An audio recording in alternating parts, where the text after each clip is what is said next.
요즘 대다수의 사람들이 건강에 몰입하다시피 하고 있습니다. 자기 건강을 소홀히 하는 사람이 없다는 거죠. 건강을 위한 다양한 프로그램을 개발하고 응용하고 적용하며 산다는 것입니다. 자, 그렇다면 이 건강하게 살게 만드는 그 동력, 그 건강은 무엇일까요? 물론 건강에 대한 프로그램을 적용하고 개발하고 이런 것들은 호타죠. 건강이 무엇일까? 우량아로 태어난 것일까요? 그렇지 않습니다. 이 건강은 우량아들의 전유물이 아니기 때문입니다. 태어날 때 연약해도 후천적으로 열심히 노력하고 또한 프로그램에 적용하고 응용한다면 건강한 인생을 살아갈 수 있기 때문에 그렇습니다. 이 건강은 이꼬르 행복입니다. 건강과 행복은 동의어라 해도 과언이 아닙니다. 사람이 건강하지 못한 가운데 행복할 리가 없죠. 행복 속에는 건강이 함축되어 있습니다. 더 나아가서 건강은 존재의 동력입니다. 건강하지 않으면 현재는 물론 미래를 보장받을 수가 없는 거죠. 그래서 건강 이꼬르 행복, 건강 이꼬르 존재의 동력 이렇게 표현할 수가 있습니다. 그러므로 건강은 우리 인생에 있어서 참 중요한 하나님이 주시는 자산이요, 은혜요, 축복의 수단인 것입니다. 이런 말이 있죠. 재산을 잃은 것은 인생의 3분의 1을 잃는 것이요. 명예를 잃는 것은 인생의 3분의 1을 잃는 것이요. 건강을 잃는 것은 인생의 전부를 잃는 것이다. 우리가 재산과 명예는 상실한다 할지라도 열심히 노력하고 수고한다면 어느 정도 복구, 만회가 가능해요. 그건 한번 상실한 건강은 아무리 노력해도 만회와 복구가 쉽지 않다는 것입니다. 저도 오랫동안 이 병원에 서 있었죠. 그 환자들의 모습을 살펴보면은 짠해. 그 병상에서도 자기의 건강을 회복하기 위한 시도와 노력이 눈물겹다는 것입니다. 그리고 병원에 온 사람들께 그분들이 꼭 이렇게 말하더라고요. 건강 잘 지켜야 돼. 왜 그럴까요? 건강을 상실하고 현재 처해 있는 자신의 상황 속에서 건강의 중요성을 절감했기 때문에 오히려 병원에 온 분들에게 건강을 잘 지키라고 말하는 것입니다. 이처럼 건강은 우리 인생에 있어서 중요한 자산이요, 행복의 동력, 존재의 동력, 더 나아가서 하나님의 축복이라는 사실을 우리는 깨달아야 하는 것입니다.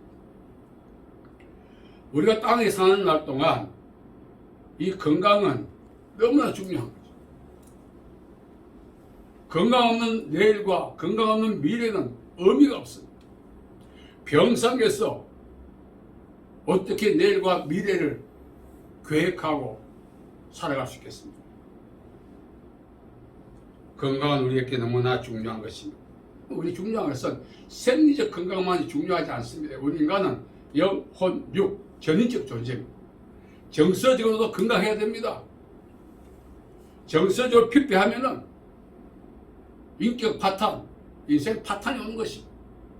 그래서 정서적 건강을 도모하기 위해서 서로 격려하고 사회학자 메슬로우는 인간의 5대 욕구에 대해서 설명을 했습니다. 그 중에 하나가 인정에 대한 욕구.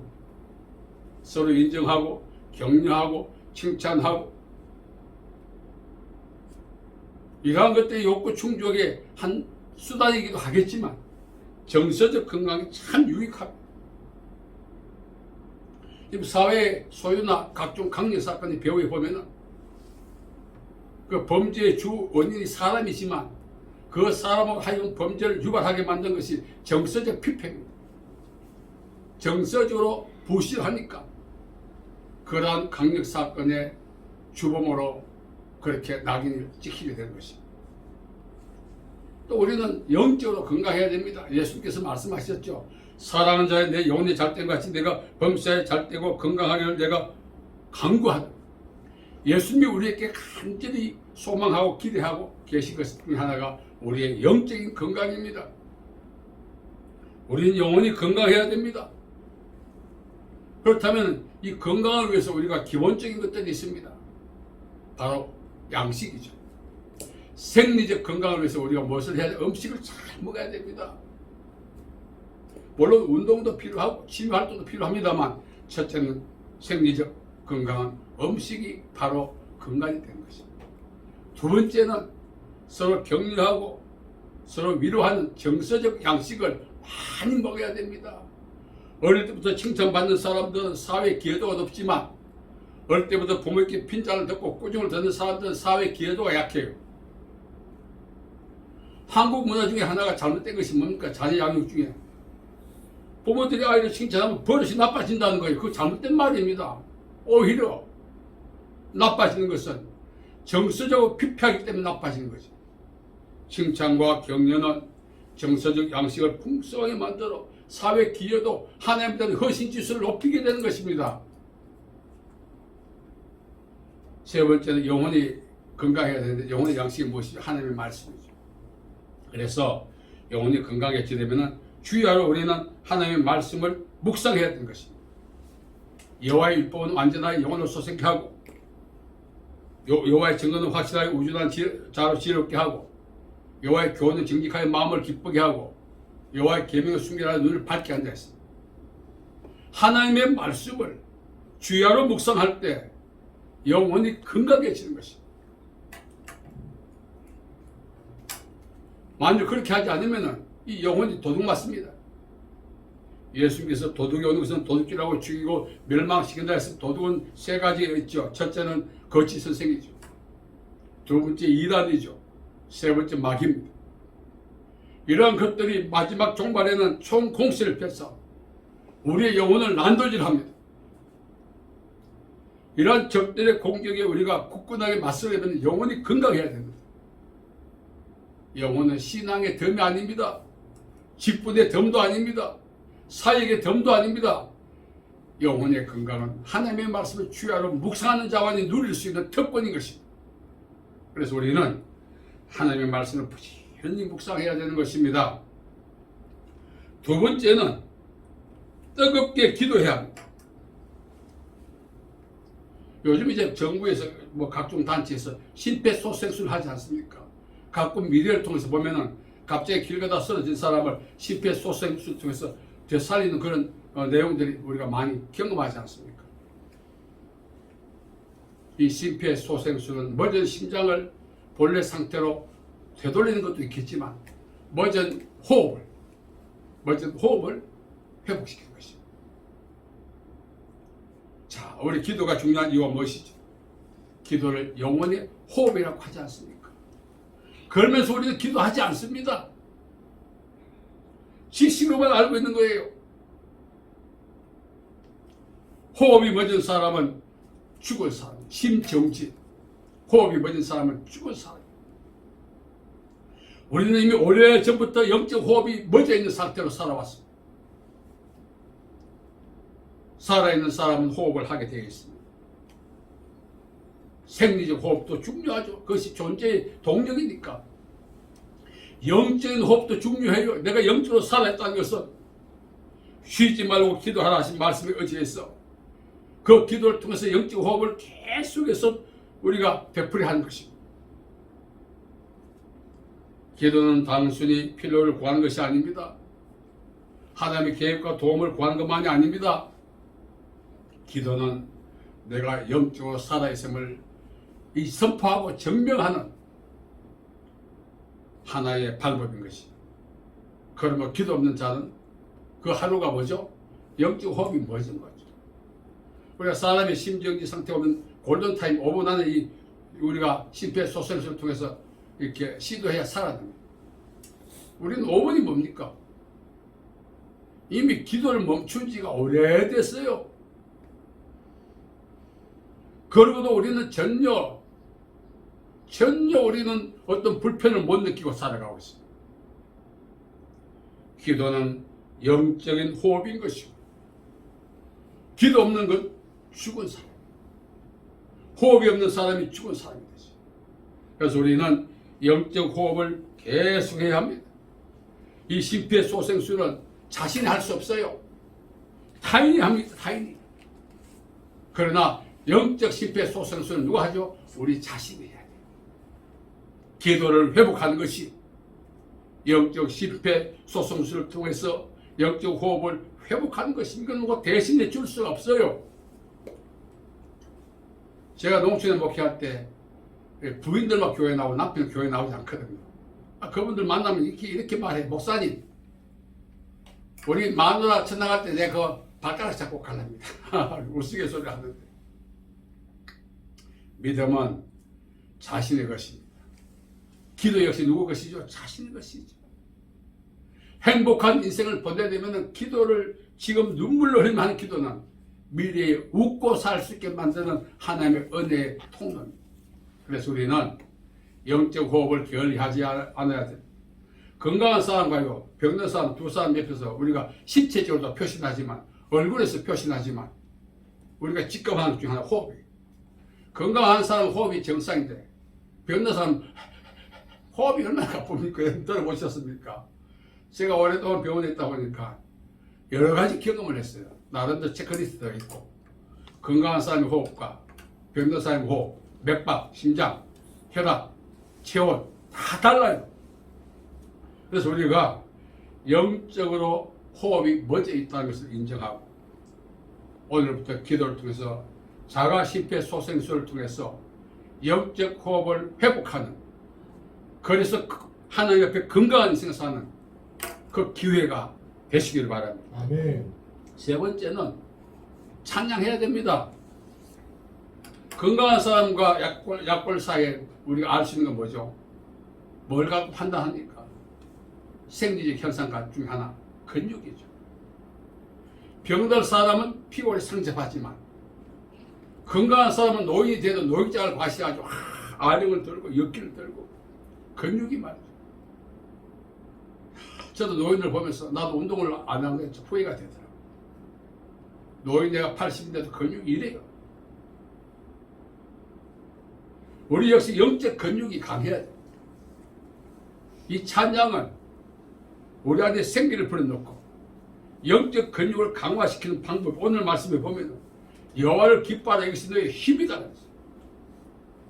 찬양할수록 저희들이 이제 정말 빨리 하나님의 은혜로 교회에 들어가야 될 것은 찬양을 마음껏 못하고 있지 않습니까? 이 찬양을 하면 할수록 영적 근육이 강화되는 것입니다. 찬양은 자기 자신에게 생기를 불어넣게 되고 하나님의 능력이 임하게 되고 영적으로 건강해지는 방법이 되는 것입니다. 그래서 우리가 무엇으로 기도도 해야 되지만 무엇으로 찬양도 해요. 아멘. 너무 중요해요. 오늘까지 살아오면서 우리가 정말 하나님의 말씀을 묵상하지 못함으로써 영적으로 영양 결핍 상태에 있는 거예요. 열심히 기도하지 못함으로써 영적으로 이미 심정지 상태에 놓여있는 지 오래됐다는 거예요. 그리고 찬양을 하지 못함으로써 영적 근육이 이미 축소되었어. 영적으로 정말 피골이 상접해졌다. 우리는 영적인 건강을 위해서 이 세 가지 답을 얻어야 합니다. 지금부터는 하나님의 말씀을 묵상하기 시작한다면 영적 건강을 살아있는 날 동안 회복해서 누릴 수 있는 기회가 주어지는 것입니다. 아멘. 열심히 기도해야 되죠. 말씀드린 것처럼 생리적 심폐소생술은 발견한 사람이 해야 돼요. 그러나 영적 심폐소생술은 우리 자신이 하는 것입니다. 기도를 회복하는 것입니다. 뜨거운 기도. 너무너무 중요한 것입니다. 그리고 하나님을 향한 찬양이 참 중요합니다. 이 찬양이 영적 근육을 붙게 만드는 것입니다. 그래서 우리는 영적 건강을 위해서 이 세 가지를 잘 균형 있게 매일매일 살면서 감당해내야 되는 것이죠. 아멘. 제가 이제 어떤 분을 만났는데, 자, 하루에 기도 얼마 합니까? 저보고 물어요. 그럼 목사한테 기도를 묻다니 하고 이렇게 좀 이렇게 안 좋은 반응을 할 수 있는데, 그래서 제가 가만히 있었습니다. 그때 자기는 기도를 안 한대요. 왜요? 하니까 삶 자체가 기도돼. 이야, 어떻게 그렇게 표현하는지. 기도는 바로 입으로 고백해야 되는 것이죠. 물론 마음으로 하는 기도도 있습니다. 우리가 지금 기도에 대한 공부를 하고 있지 않습니까? 기도에 대한 형식들이 갖추어져 있어야 되는 것인데, 기도는 내 삶이 기도도 하고 기도 안 하면 그 기도입니까? 제가 그분을 가만히 살펴보니까 심폐소생술이 필요한데 그 말 했다고 난리 날 것 같았어요. 오늘 우리가 살아가면서 생리적 건강에만 너무 치중하고 있어요. 운동에 미쳐가지 않습니까? 정서적 건강에도 혈안이 되어 있어요. 위로 받으려고 여기 갔다 저기 갔다 여기 갔다 저기 갔다 상담하고. 그런데 우리는 영적 건강을 놓치고 살고 있습니다. 가장 중요한 것은 영적인 건강인 것입니다. 아멘. 우리는 영혼이 잘 뛰어야 됩니다. 첫 단추를 잘못 끼우면 마지막 단추가 들어갈 구멍 없다 했죠. 우리 인생에 있어서 첫 단추는 영혼이 건강해지는 것입니다. 아멘. 오늘 우리가 이 본문 말씀을 통해서 지금도 늦지 않았어요. 하나님의 말씀을 부지런히 묵상하고 뜨거운 기도를 회복하고 하나님을 향한 그 간절한 갈망의 찬송을 우리가 매일매일 이제부터 시작해 간다면 어느 순간에 영적 강군의 모습으로 변화되는 우리 자신을 발견하게 되는 것입니다. 아멘. 제가 이제 그 피트니스에 다니신 노인들 이제 이렇게 보니까 비실비실해서 이제 거기 출입했는데 몇 년 지나고 나니까 근육이 붙고 마력도 들고 그야말로 환골탈태한 모습을 봤어요. 생리적으로도 저렇게 환골탈태가 되는데 영적인 건강을 회복하는 것은 그건 시간 문제입니다. 오늘부터라도 말씀을 가까이 하고 하나님 앞에 무릎 꿇고 마음을 다해 하나님을 찬양하기 시작한다면 어떤 상황 속에서 흔들리지 않는 견고한 믿음의 사람은 우리를 새롭게 하실 하나님의 은혜가 임하게 되는 것입니다. 아멘. 여러분, 이 소원이 무엇이냐 물어보신다면 우리는 말 잘해야 됩니다. 영혼이 건강하기를 원합니다. 아멘. 이 마지막 시대는요, 이 마귀가 총 공세를 합니다. 영혼이 부실한 사람들은 마귀의 밥이 되는 거예요. 그래서 영혼을 건강하게 해서 어떤 외압에도 어떤 내적인 염려와 근심에도 굴하지 않고 끝까지 일관되게 주님을 향한 믿음의 삶을 우리가 살아가려면은 영혼이 건강해야 된다는 것을 설명해 줍니다. 아멘. 특히 오늘 말씀은 여호와를 기뻐하라, 이것이 너의 힘이다. 우리 버전으로 해석한다면 영적인 근육의 동력이 아멘. 찬양이다는 것입니다. 아멘. 우리도 속히 그날 위해서 기도하십시다. 아멘. 그럼 밤새서 찬양하고 싶어요. 하나님에 대한 그 은혜의 날 우리가 기대하고 기도하면서 하나하나 우리 준비해 나가야 되는 것입니다. 아멘. 이 마지막 시대에 영적으로 건강하셔서 어떤 위압에도 굴하지 않는 믿음의 삶을 살아가는 저와 여러분 되기를 예수님의 이름으로 축복합니다. 아멘. 살아계신 아버지 하나님, 은혜와 자비와 사랑을 감사합니다. 영적 약골의 모습을 갖고 오늘 이 시간 주 앞에 나왔습니다. 용서하여 주시옵소서. 다시 한번 더 영적 강골이 되기를 원하오니 주여 은혜를 주옵소서. 아멘. 말씀을 가까이 하고 불타는 기도를 회복하고 뜨거운 찬양을 회복해서 영적 강골이 되어 남은 생에 일관되게 주님을 섬길 수 있는 믿음의 삶을 살아갈 수 있도록 도와주시옵소서. 아멘. 예수님의 이름으로 기도하옵나이다. 아멘. 아멘.